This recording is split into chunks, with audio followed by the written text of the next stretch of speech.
बिस्मिल्लाहिर्रहमानिर्रहीम। Welcome to IT series tutor channel. अपनी इस वीडियो में हम एडोबी फोटोशॉप 2020 में जूम और हैंड टूल का इस्तेमाल सीखेंगे। तो आइए वीडियो का आगाज करते हैं। जब आप एडोबी फोटोशॉप में इमेजेस के साथ काम कर रहे होते हैं तो बहुत फ्रीक्वेंटली आपको इमेज के किसी खास हिस्से पे फोकस करना होता है। इसके लिए आप जूम टूल का इंतखाब करते हैं। जूम टूल का इस्तेमाल करने के लिए आप अपने कीबोर्ड पे सिंपली जी की प्रेस कीजिए और आप इस तरह से जूम टूल को एक्सेस कर सकते हैं, या फिर टूल बार में से आप डायरेक्टली इस जूम टूल का इंतखाब कर सकते हैं। जब आप जूम टूल को सिलेक्ट करेंगे तो आपके पास टॉप पे मेन्यू बार के नीचे जूम टूल से रिलेटेड ऑप्शंस नजर आएंगे आपको। इसमें दो ऑप्शंस इंपॉर्टेंट है, जूम इन और zoom out.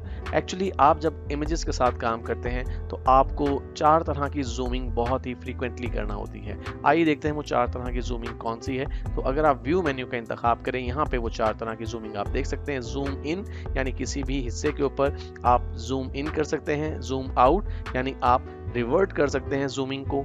Fit on screen यानी आपका इमेज चाहे कितनी ही बड़ी डायमेंशन में क्यों ना हो, वो पूरी स्क्रीन पर फिट आ जाएगा अगर आप फिट ऑन स्क्रीन ऑप्शन का इंतखाब करेंगे। और 100% का मतलब ये कि आपका इमेज 100% साइज में नजर आएगा। इस सूरत में आपके इस स्क्रीन एरिया पे वो इमेज पूरा नजर शायद ना आए, उसका कुछ हिस्सा जो है वो डिसअपियर हो जाए, लेकिन डेफिनेटली हम इस ऑप्शन का भी अक्सर इस्तेमाल करते हैं ताकि हम अपने इमेज को ओरिजिनल हालत में देख सकेंगे। जब इसे जूमिंग के बिना देखा जाएगा तो ये इमेज किस तरह का दिखाई देगा। तो आप इनके सामने देख सकते हैं कि शॉर्टकट कमांड्स हमारे पास मौजूद हैं, control plus, control minus, control 0 और कंट्रोल 1। तो अगर आपने जूम टूल का इंतखाब नहीं किया और आप जूम करना चाहते हैं डायरेक्टली, तो कंट्रोल की प्रेस करके साथ ही प्लस की प्रेस करें। तो कंट्रोल प्लस प्रेस करने से आप देख रहे हैं कि हम जूम इन करते जा रहे हैं, और कंट्रोल माइनस प्रेस करने से हम जूम आउट हो रहे हैं। इसी तरह से अगर हम कंट्रोल 0 प्रेस करेंगे तो आप देखिए कि आपका इमेज पूरी स्क्रीन पर फिट आ गया। और अगर हम कंट्रोल 1 प्रेस करते हैं तो एक्चुअली इस वक्त हम 100% साइज के साथ इस इमेज को देख रहे हैं। इस सूरत में आप देख रहे हैं कि हमारा इमेज पूरा नजर नहीं आ रहा हमें स्क्रीन पर। अब इसके लिए हमारे पास हैंड टूल मौजूद है। आप सिंपली एच की प्रेस करके हैंड टूल का इस्तेमाल कर सकते हैं। और जब आप हैंड टूल इस्तेमाल कर रहे हैं तो सिंपली आप माउस का लेफ्ट बटन प्रेस करके इमेज को किसी भी साइड पे ड्रैग कर सकते हैं ताकि किसी डिफरेंट एरिया के ऊपर आप फोकस कर सकें। अगर आप किसी दूसरे टूल का इस्तेमाल कर रहे हैं और टेम्परेरीली आप हैंड टूल को एक्सेस करना चाहते हैं, सिंपली स्पेस बार प्रेस करके रखिए और स्पेस बार को प्रेस करने से आपके पास हैंड टूल अपीयर हो जाएगा और आप इसे यूज कर सकते हैं। जूमिंग के लिए आपके पास एक और ऑप्शन भी मौजूद है। आप स्टेटस बार के लेफ्ट साइड पर देख रहे हैं, इस वक्त 100% लिखा हुआ आपको नजर आ रहा है। तो अगर आप डायरेक्टली जूमिंग को सेट करना चाहें, फॉर एग्जांपल आप 20% पे जाना चाहते हैं, तो डायरेक्टली यहाँ पे 20 एंटर कीजिए और एंटर की प्रेस कर दीजिए। तो आपका इमेज 20% साइज में हमें नजर आएगा। या फिर अगर आप इसे 200% पे लेके जाना चाहते हैं तो सिंपली 200 यहाँ पे टाइप कीजिए और एंटर प्रेस कीजिए। तो अब आप 200% जूम कर चुके हैं। तो मैं दोबारा से कंट्रोल 0 प्रेस करता हूं ताकि हम इमेज को फिट टू स्क्रीन हालत में देखें। इसके अलावा अगर हम विंडोज मेन्यू को एक्सेस करें तो यहाँ पे हमारे पास एक पैन अवेलेबल है जूमिंग के लिए, इसका नाम नेविगेटर है। जब आप नेविगेटर पैन को सिलेक्ट करते हैं तो इस तरह से आपके पास एक पैन अपीयर हो जाता है।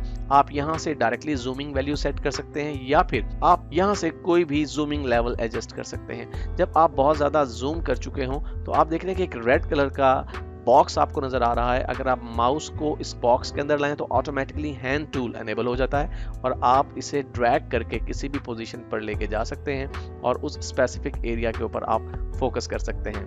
अगर आप मल्टीपल इमेजेस के साथ काम कर रहे हो और उसमें आप जूमिंग का इस्तेमाल करना चाहते हो तो फिर हम किस तरह से जूमिंग को यूज कर सकते हैं। मिसाल के तौर पे अगर मैं इस वक्त विंडोज मेन्यू में जाऊं और अरेंज में जाके टाइल ऑल वर्टिकली ऑप्शन को सिलेक्ट कर लूं, तो आप देखिए कि दो इमेजेस इस वक्त टाइल्ड फॉर्म में मौजूद हैं, लेकिन इन दोनों की जो जूमिंग प्रॉपर्टीज है वो डिफरेंट है।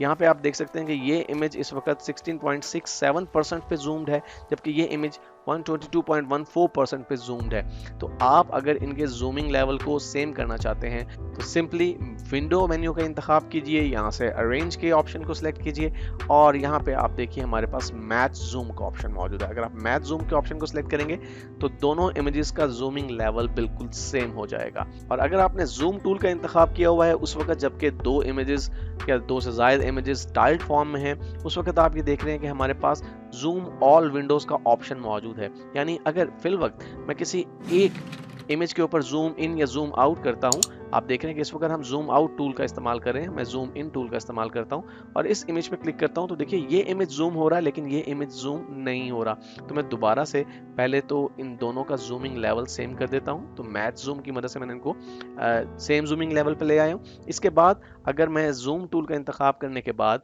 इस चेक बॉक्स को सिलेक्ट कर दूं जूम ऑल विंडोज, तो आप देखेंगे अगर मैं एक इमेज के ऊपर जूम इन या जूम आउट करूंगा तो उसका इफेक्ट दोनों इमेजेस के ऊपर पड़ेगा। अगर मैं जूम आउट करूं, मैं ऑल्ट का बटन प्रेस करके जूम आउट करता हूं तो देखिए दोनों इमेजेस बिल्कुल साथ साथ जूम आउट हो रहे हैं, और या फिर अगर मैं इन्हें जूम इन करूं तो दोनों इमेजेस जूम इन हो रहे हैं। अगर आप इस चेकबॉक्स का इस्तेमाल ना करना चाहें तो सिंपली शिफ्ट की प्रेस करके टेम्परेरीली इस फंक्शन को एनेबल कर सकते हैं। अगर आप शिफ्ट की प्रेस करके जूम इन करेंगे तो दोनों इमेजेस ऑटोमेटिकली जूम इन होंगे, और अगर आप शिफ्ट प्लस ऑल्ट के साथ जूम आउट करेंगे तो दो या दो से ज़्यादा इमेजेस जो कि टैब्स में मौजूद हैं और वर्टिकली या हॉरिजेंटली टाइल्ड हैं, उनके ऊपर सेम वक्त में एक ही जूमिंग इफेक्ट इंप्लीमेंट होगा।